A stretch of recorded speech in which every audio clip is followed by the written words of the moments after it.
So also looking forward to have our discussion later on. So now let's welcome our next presenters. Louis, are you here? Hi there. Yeah. Can everyone hear me? Yeah. Yes. Yeah. So please start it. Okay. Thank you, Ta Kun. Hi everyone. Thanks for having me once again, Ta Kun and the VT Art Salon team, including Hui. Very glad to be here. My name is Louis. I am an independent curator based in Singapore. I used to be with the Singapore Art Museum, but these days, for the last year or two, or a year and a half really, my independent career has sort of coincided with COVID or the pandemic, which is quite surprising for me. Unsurprisingly, that has, well, a lot of my recent projects as an independent curator has really been about responding to the global crisis, I think, that's engulfing all of us now. And it's been really interesting to see how different strategies are being deployed by different artists in various parts of the world to respond to what's happening, this crisis, which is why I loved Ade's presentation, right? It was just really interesting to see how artists and cultural workers and creative professionals are really responding to very, very difficult times in Indonesia. And I'm very much looking forward to Lumbung, the exhibition. For now, however, I'd like to speak about an exhibition that I put together last year. This was in Singapore at a gallery called Sullivan and Strum. There is an arts precinct called the Gilman Barracks in Singapore with a number of private galleries, and this is where it was. And the exhibition was really about, the curatorial sort of brief I had in mind was to have local artists, most of them young.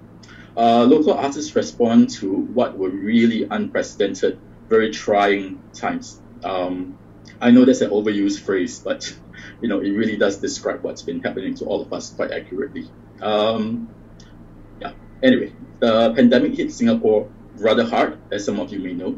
I believe Taiwan had a much easier time. And there was a quasi-lockdown, which we call a circuit breaker, from April to June last year in 2020. And right after the lockdown, I had a show called Flat. And it was really about, and I was playing with the numerous meanings of the word flat, right? Flatness can be both an emotional and a physical state. And I really wanted to look at that interplay between both users of the adjective. Flat was first conceptualized as a virtual presentation, so a virtual show. And after the lockdown or the circuit breaker was lifted in Singapore, we then staged it as a physical exhibition. So it ran from June to July last year. If I can share some of those images right now.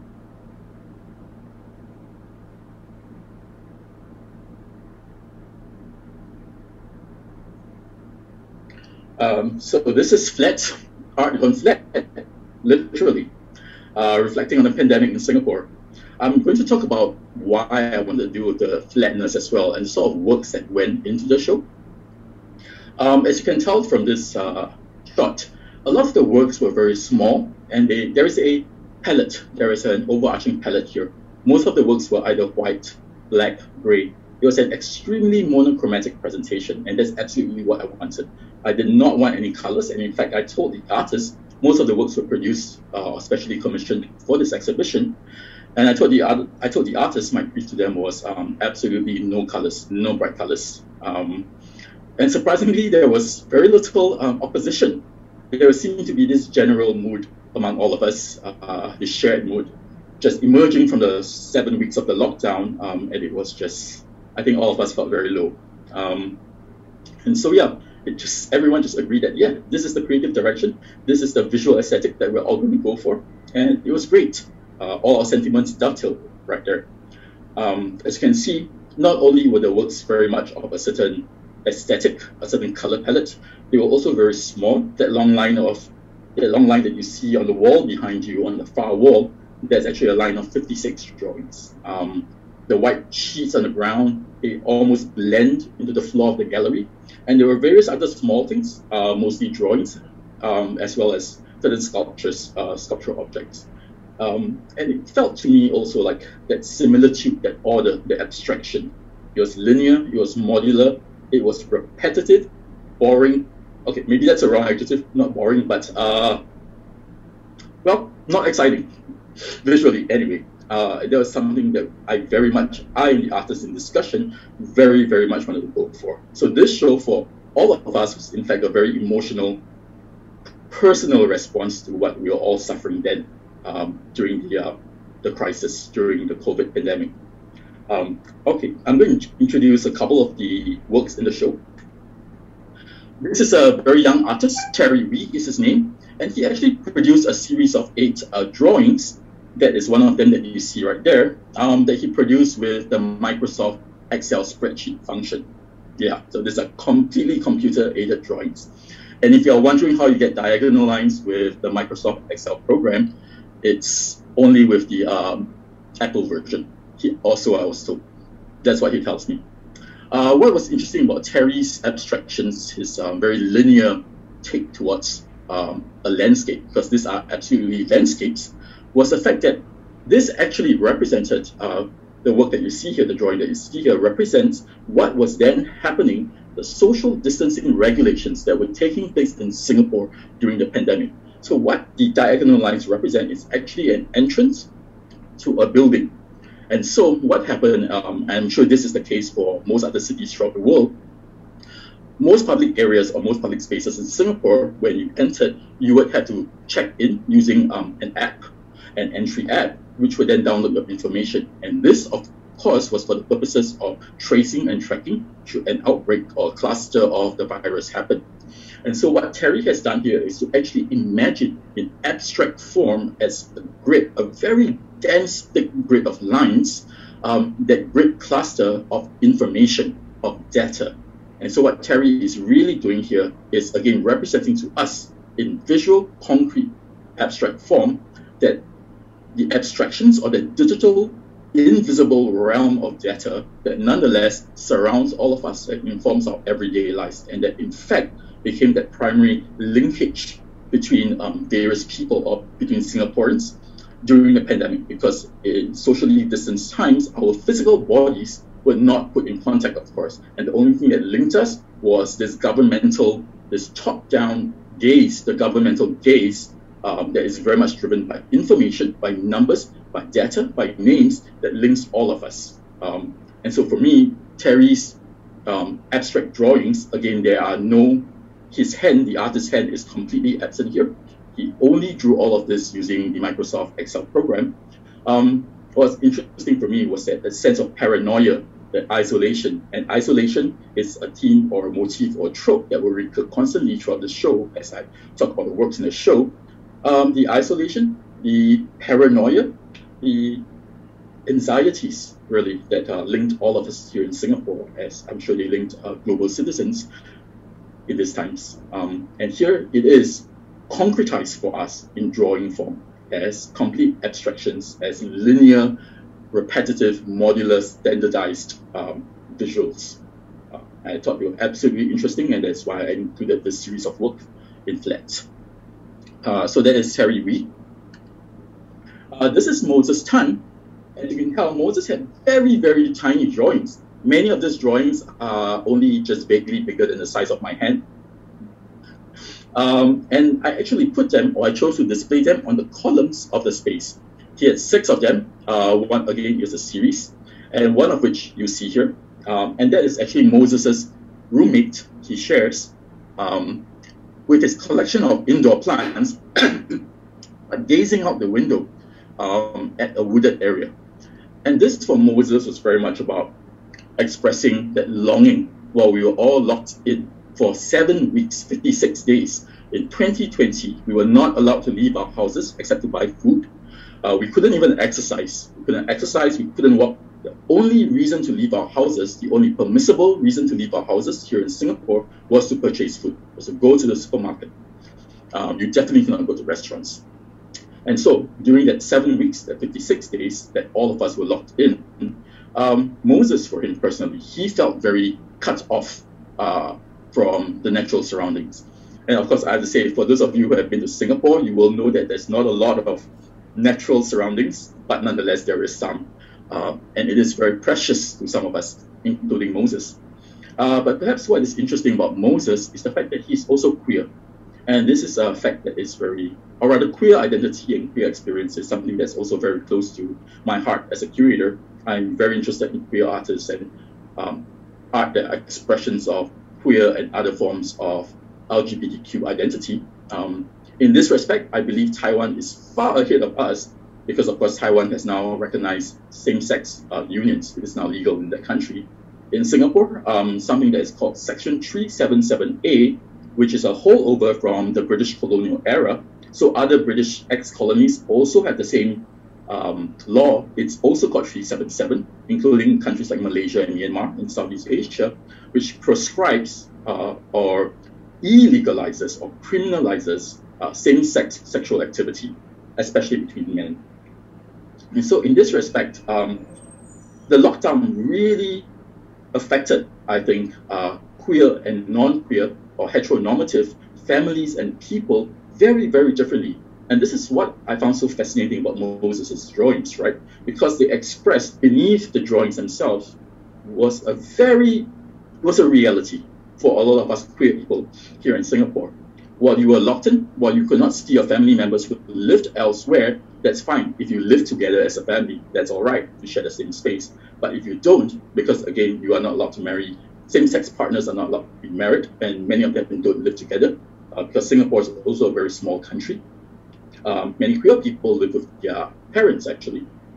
And so, again, the lockdown separated, I think, a number of queer couples, a number of queer families, and that impact on queer and non-queer individuals was just overwhelming, I think. Or rather, it was something that is not talked about, especially in the mainstream press. The mainstream press in Singapore, it clearly, for obvious reasons, does not discuss realities like this.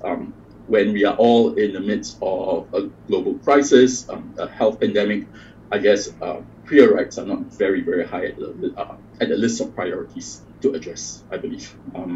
But anyway, and so this is why I chose to display Moses' work, or why I chose to include Moses Tan's work in this exhibition. And in fact, why I put them on the pillars of the space, because pillars really, they're a transitional space. You don't really notice the pillars as you pass through them into the main space of the gallery itself. And for me, that transition, that space of liminality, very much spoke to where Moses was as a queer artist.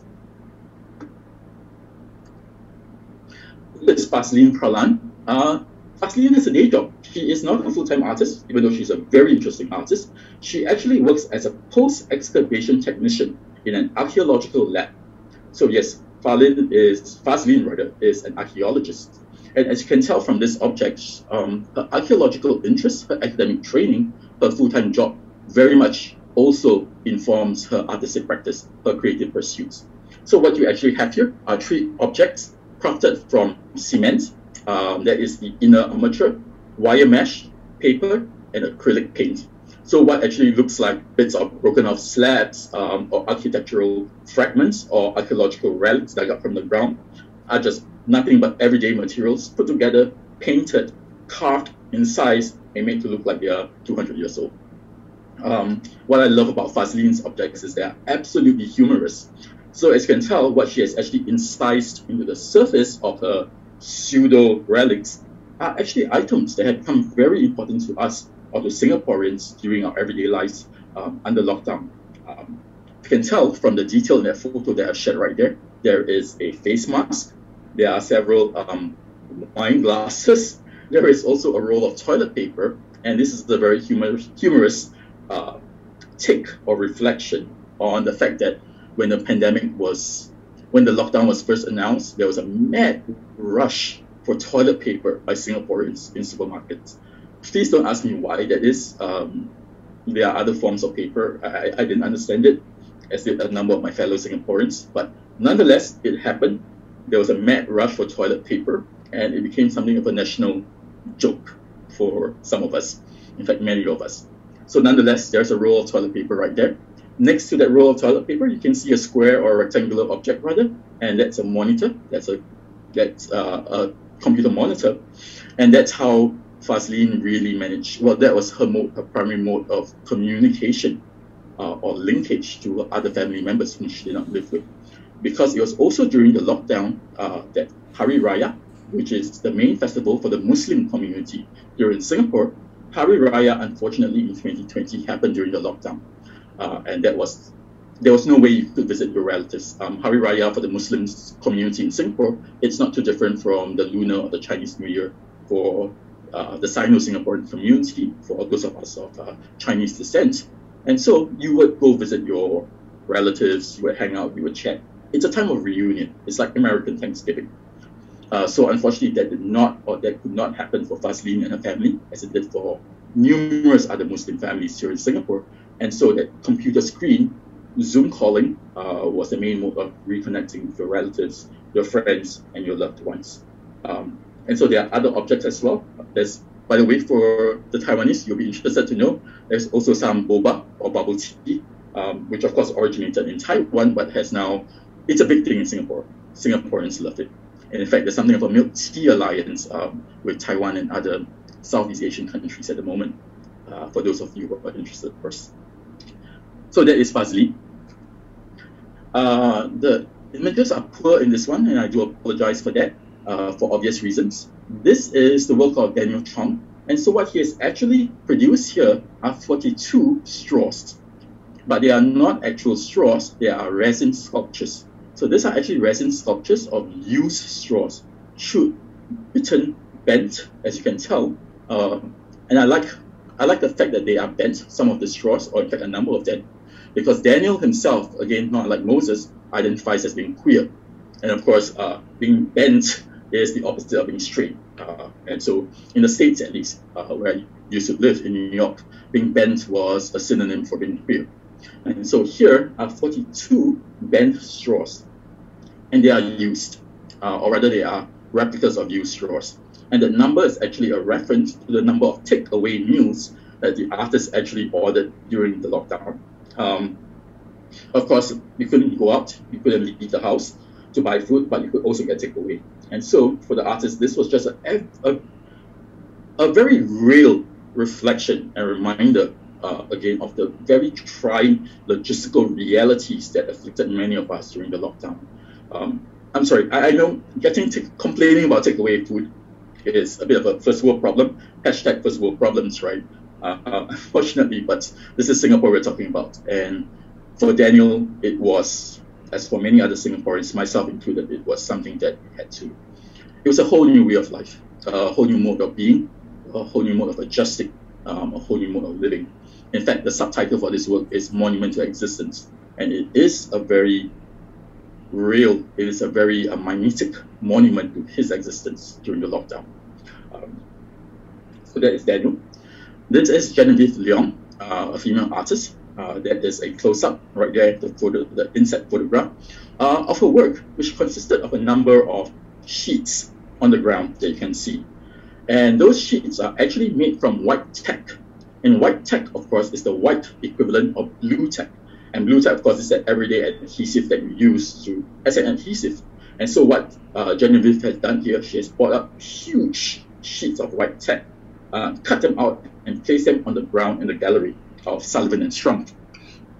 And the reason why she did that was really, she was thinking about spaces and the homeliness and the natural, her body in her space. So what she was trying to do was to recreate her studio space here, or rather to recreate an uncanny version of her own studio space. Because of course, studio spaces for artists are safe zones, are safe spaces. It is where your body feels most comfortable, most at ease. But here, in using white tack, a material that mimics the floor of the gallery, so it's almost indistinguishable from the floor of the gallery, so it looks very, very much at home. In fact, the artist's phrase for it was an alternative materiality. So what it is, an alternative materiality, it almost looks like the floor of the gallery itself. It's not. If you stepped on it, you would definitely leave an impression. Your foot or your shoe will leave an impression, and you'll likely leave a colored imprint. And in fact, over time, what was interesting about this alternative materiality of white tack for Genevieve was the fact that it would harden. Over time, in air conditioning, white tack would harden and it would meld onto the floor, the surface of the floor beneath it, becoming almost sticky. And that was something that she was very, very interested in as well. The title of this work was Normalcy. And so she's very much thinking, I think, about how the white tack sheets actually looked very normal and at home in the space, but over time will become this uncanny differentiation. There will be an uncanny differentiation of these sheets on the ground, on the floor, and in fact would probably be a trap. Again, you'll catch if you didn't see it, you'll catch your foot in it and it would stick. And so for Genevieve, that was something that she was very much interested in. The long line of drawings, this is Fiona Ciel, and her work was very much a straightforward reflection or response to the lockdown. There are 56 drawings in this series, 56 linear abstract drawings, and you can tell she dated and timed every single one. So every single drawing in this long series is both dated and timed. She literally time-stamped her drawings. And for her, this is something that she shared with me in private. It was almost a lifesaver. The long days, she couldn't go. She works, her main job, or rather her day job, is as a studio assistant for another artist. And so while she was locked in, she could not actually go to the studio of this other artist and just stuck at home. And the long stretch, just a mere thought of that long stretch of hours ahead of her with nothing to do just frightened her. It scared the shit out of her, pardon my French. And so this is something that she used to cope with the anxiety, that fear of doing nothing at home. And so every day she literally forced herself to sit down and make a drawing. And some of these drawings, as you can tell, are extremely labor intensive. She would sit there and she would go at it for maybe an hour, 2, 3. They aren't big, but they are very labor intensive. And so at the end of it, she would timestamp her drawings. She would timestamp each drawing. She would date it, and that was the end result, or that was her being productive, or that was her, that was her day. That was what she would do to keep herself busy. That was her product. That was her result, the result of her day. And so I chose to include these drawings, or I chose to present them in this exhibition as a long line. It's just stretched across the entire span of the wall. And for me, that visual presentation, the sight of the 56 drawings all laid out one after another was important, because it very much reflected in visual form, in visual material form, the long stretch of 56 days that all of us were confronted with during the lockdown. Time just seemed to warp into this stretch, this malleable, pliable stretch of absolute nothing. It was almost a case of existential ennui for most of us, a crisis, in fact, a crisis of time and not just health. And for me, Fiona Ciel's drawings, or the presentation, very much captured the sense. Like I said, this entire show was an extremely emotional response for many of us. Oh, this is great. This is Mark and Li Xuan, a young couple. And they actually, while they were trapped in the apartment, when I reached out to them to actually be a part of this show, they said, we'll produce a short film. And this is it. It's called The Cup. And it's actually a very surreal tale. It's almost like David Lynch, the American filmmaker, if you know him. It's almost a Lynchian take on the lockdown. It tells the story of a man with a brewing machine for a head. That's right. You heard me right. A brewing machine. But during the lockdown, he is very discontented with the taste of the brew on his head. And so he goes about, and that's what the short film is, he goes about trying to improve its flavor. I'll show you a quick preview. It's about a minute, this trailer.